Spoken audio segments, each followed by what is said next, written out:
সিয়াম, জি sir. তুমি তো সবসময় আমাকে একটা প্রশ্ন করো যে স্যার প্রেম টেম করেন কিনা, বা কেমন টাইপের আপনার গার্লফ্রেন্ড চাই। শোনো সিয়াম, ছোটবেলা থেকে একটা স্বপ্ন, বুঝছো, যদি প্রেম করতে হয় চৌধুরী সাহেবের মেয়েকে করতে হয়, বুঝছো।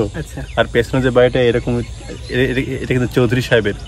কোন চৌধুরী সাহেব? রফিক চৌধুরী। রফিক চৌধুরী শুনলে আমার 12টা বাজে দেবে। শোনো সিয়াম, প্রেম করতে হলে এই রফিক চৌধুরী মতো মানুষদের মেয়ে প্রেম করতে হবে, বুঝছো।